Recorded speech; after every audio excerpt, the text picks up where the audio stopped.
Hi, my name is Hannah. Welcome back to Savage Reads.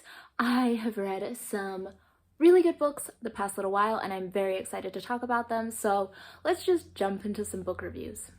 So this first book was a recommendation from Caitlin over at Bandy's Books, and the book is When You Trap a Tiger by Tay Keller, and this is a middle grade novel, so it's definitely directed to younger readers, and it is following Lily and her family as they move in with their sick grandmother. As they're traveling to see their grandmother, a tiger appears out of nowhere. And so there's this element of magic where the main character, Lily, she's trying to figure out what's going on with these tigers, and her grandmother says that she had stolen stories from a tiger a long time ago. So it's got this kind of magical realism type feel and incorporates a lot of Korean folk tales kind of woven into the story. I thought that for a middle grade novel, this book was really, really good. It didn't talk down to the kids. I feel like anyone could read this and get something out of it, even though it was aimed towards a younger reader and is definitely age appropriate for a younger reader. I thought that this had some layers and some complexity that oftentimes middle grade might be missing. This book touches on topics of like women's power and grief and the power of stories in our lives, and I thought that all of those things were dealt with really well. I think some of the magic was left a little ambiguous. It wasn't, oh, now we have an explanation for everything, but I don't think that was kind of the point of it. I think it was maybe accepting some of the uncertainty and the difficulty with death and things of the sort. I also just enjoyed watching our main character gain courage throughout the book, and I think that that's a common theme that you see in middle grade novels, is just learning to use your own voice and to make big decisions when you are at that young age. And so I thought that that was really well done, and overall, just for a middle grade fantasy book, this had a lot more depth than what I was expecting, so I really enjoyed it. This next one is also another recommendation from Caitlin at Bandy's Books, so make sure to check out her channel. She has such good recommendations for books. So I read the book Don't Cry for Me by Daniel Black. So this book is a long letter that a father is writing to his son on his deathbed to explain where he was coming from in life, the tragedies that made and shaped him growing up, and what caused him to have some problems as a father and have a struggle accepting his son for who he was.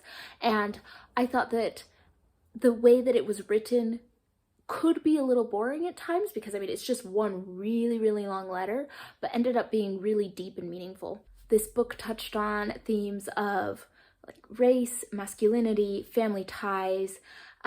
It was painful. Like, this book left me feeling pain. I left the book feeling almost lost and adrift and unsettled, which I feel like is what the intention was of the book. It was to kind of give you that feeling that things aren't how they should be, and they're not going to be, and let you sit with that discomfort for a minute. I left feeling angry and sad, but also a little bit hopeful and frustrated, all at the same time throughout this book. It gave a very realistic perspective of a person's life, even though maybe individual actions of this man you might find unforgivable or horrible, you still understand where he was coming from, even though you wish that he could have made different decisions. I'm looking at my notes that I took after reading this book, and really I wrote down, this was a pain, I am in pain. Did I get stabbed? I am in pain. That's what I wrote. So if you are looking for something light and fluffy, maybe this isn't it. I think the part that I found the most just like that unsettling pain, like the unsettled pain feeling, I think came from this acknowledgement that the main character had, that there was a better way of life, that there was more to what he could have done, and that there was more for him to learn. And you could see this character learning and growing over time, but you could also see that he could recognize that there were better ways to be, but he couldn't make those changes to get to that point. That he recognized that there were things in his life that because of his upbringing, he wasn't going to be able to change. And you could just feel that regret. And so I think that's why this kind of hit me. Like, just when I got to the end, I was like, I just want things to be resolved. I want things to be okay, but they weren't. And I think that that's an important part of talking about some of this like generational trauma. And so I thought this book was really well done and talks a lot about hope and healing, but also just how hard that is and how things aren't always going to be achieved that way. So really good book, highly recommend. It was a 5-star read for me. So I don't want to spend too long talking about this book. I read the book Fleishman Is in Trouble by Taffy Brodesser-Akner, and I read it on the recommendation of a good friend because she rightfully said that it talks a lot about divorce and that getting back into dating, and a lot of people that she knows have had to go through that, and it was very interesting to kind of see, you know, the different sides of a divorce. It's following a recently separated Toby Fleishman as he's re-entering the dating world, all these dating apps, all these women throwing themselves at him, and just kind of looking back at his relationship with his wife and was she just a horrible person? What was going on? And then at the end, we actually switch over to a little bit more of his ex-wife's perspective. And so you can kind of see the different sides of a marriage. Now, I wouldn't recommend this for a couple reasons. First reason is there was too much sex for me. It was a little gratuitous. I understand that he was getting back into the dating pool, but I thought that it was just a little too much for me. But I persevered through the first little bit and ran into the section on birth trauma that his wife went through, and it was not something that I can talk about and handle. So, trigger warning on this book. That's why I wanted to make sure to talk about it. Trigger warning, if you have had any sort of birth trauma, just stay far, far away. It was very triggering.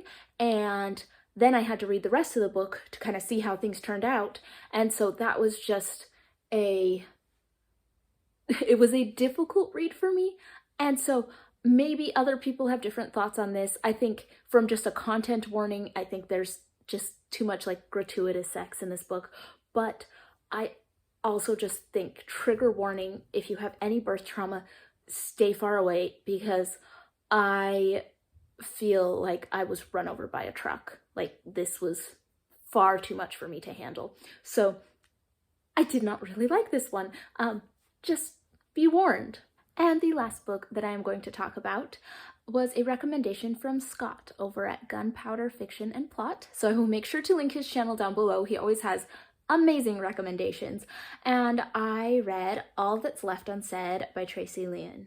This book is following a young Vietnamese Australian woman who returns home because of the brutal murder of her younger brother. So she is trying to find out what happened to her brother because he was killed in a restaurant with a dozen other people around, and everyone says they saw nothing, and he was brutally murdered. And so what happened? And this book was heavy and depressing, left it off a bit more hopeful, but it's talking a lot about the history of Vietnamese Australians. And this was something that I really enjoyed how it was talked about because it made me go look into a little bit more history of that. Like looking into the refugees coming from Vietnam to Australia and some of the history in that. I did go read through a bunch of Wikipedia pages. I was interested to know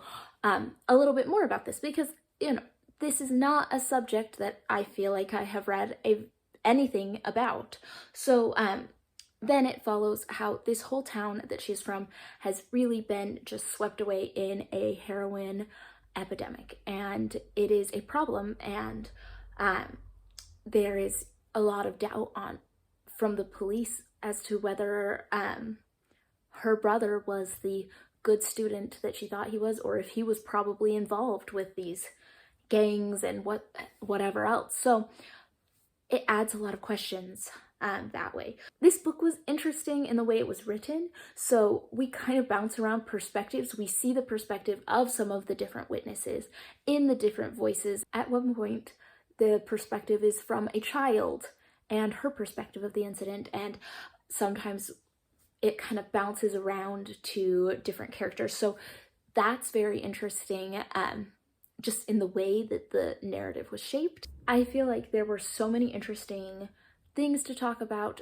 grief, violence, drug addiction, being an immigrant in a new country and trying to raise your kids that way, and the kids having these high expectations and feeling like anything that goes wrong in their life, their parents are going to take personally. And like, there's so many different things that are brought into this. I gave this book 5 stars. Like, I do recommend it, and the reason that I give this 5 stars is because it had an engaging, compelling narrative, and I was invested enough in the time and place that I wanted to go and do further research. And so if something is teaching me something, making me feel for the characters, understand different thoughts and ideas, like this had everything, but subject matter was definitely heavy. So I feel like for a week or so of reading, it was pretty good. I ended up with like 3 5-star reads. So if you've read any of these books, let me know in the comments down below. And if you want to, in the meantime, feel free to check out my Instagram at Savage Reads Books, and I will see you all on the next one.